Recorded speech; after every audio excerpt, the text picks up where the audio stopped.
तो गाइस राधा वल्लभ शेरवन, जैसा कि आपको पता है कि मैं अभी क्लास 12th में हूँ और कॉमर्स स्ट्रीम मेरे पास है। तो अभी मेरी जो है वो मैक्रो इकोनॉमिक्स का फर्स्ट चैप्टर का कुछ टॉपिक्स हो रखे हैं, तो जो कि मैं आप सभी को समझाने वाली हूँ। तो प्लीज़ अगर आपको अच्छी लगे मेरी वीडियो तो वीडियो को लाइक कर देना और चैनल को सब्सक्राइब कर देना अगर मेरी वीडियोज़ आप सभी को अच्छी लगती हूँ। फिर अगेन मैं बोल रही हूँ, तो चलिए अपने टॉपिक को समझते हैं। हम पढ़ते हैं chapter number first macro economics का, मनी एंड बैंकिंग। मतलब मनी एंड बैंकिंग तो 6 नंबर पे है, लेकिन सर अभी पहले इसको पढ़ा रहे हैं। तो मनी एंड बैंकिंग के मतलब सबसे पहले हम बैंक्स जान लेते हैं कि हमारे इंडिया में कितने टाइप्स ऑफ बैंक हैं, स्टार्टिंग फ्रॉम बैंक्स। ठीक है, तो types of banks in India, types of banks in India हमारे कितने होते हैं।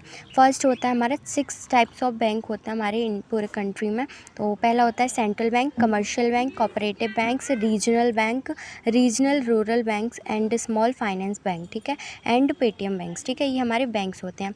अब इनमें से जो इम्पॉर्टेंट है वो मैं आप सभी को बता देती हूँ। तो हमको क्या पढ़ना है, हमको ये 2 बैंक पढ़ने हैं। ठीक है, क्लास 12th में, सेंट्रल बैंक और कमर्शियल बैंक। ठीक है, तो वैसे मैं इनको बता देती हूँ आपको। तो पेमेंट बैंक तो आपके वही होते हैं, जैसे आप पेटीएम करते हो, है ना, वही होते हैं हमारे पेमेंट बैंक, है ना। तो ये इतना ज़्यादा मायने नहीं रखते। स्मॉल फाइनेंस बैंक हमारे not more famous bank, Shri Ram Equitas bank हो गया, ये ज़्यादा मतलब फेमस नहीं है ना। ये जो होते हैं स्मॉल फाइनेंस बैंक, ये हमारी ज़्यादा फेमस नहीं होती हैं। रीजनल रूरल बैंक्स हमारी क्या होती हैं, आरआरबी ग्रामीण बैंक। जैसे गांव में आपने देखा होगा ना कि बैंकों के आगे ग्रामीण लिखा होता है सबसे आगे, यहाँ पे बैंक का नाम होगा, आगे ग्रामीण लिखा होता है ना। हमारे गांव में भी होती हैं एक आध दो बैंक, तो जैसे कस्बे में हो गई, है ना। तो कोऑपरेटिव बैंक कौन सी होते हैं, कुछ लोग टीम बनाकर बैंक को खोल लेते हैं ना।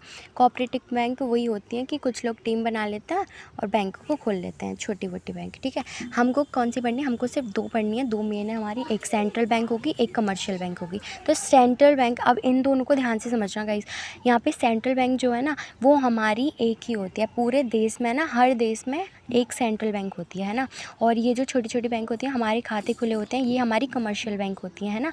जगह जगह पे हम मतलब अपने खाते खुलवा देते हैं, अपने पैसे जमा करते हैं, हमारी कमर्शियल बैंक होते हैं। जैसे HDFC हो गई, एक्सिस बैंक हो गई, है ना, जैसे SBI हो गई, PNB हो गई, पंजाब नेशनल बैंक, है ना। तो ये सारी जो है वो कमर्शियल बैंक में आ जाती हैं। ठीक है, लेकिन हमारी सेंट्रल बैंक जो है वो एक ही होती है, और सेंट्रल बैंक हमारी होती है, मतलब ये सर ने बताया था कि ये सभी बैंकों का पापा होता है ना, सेंट्रल बैंक, है ना।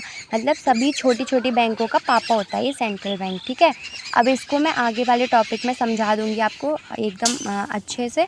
ठीक है, तो सेंट्रल बैंक एक ही होती है जो कि RBI है, रिजर्व बैंक ऑफ इंडिया, ये हमारी एक सेंट्रल बैंक है इंडिया की। ठीक है, कमर्शियल बैंक यही होती हैं, HDFC, PNB, SBI, ये सारी कमर्शियल बैंक होती हैं। राधे राधे, जय श्री कृष्ण। नेक्स्ट टॉपिक में मिलते हैं।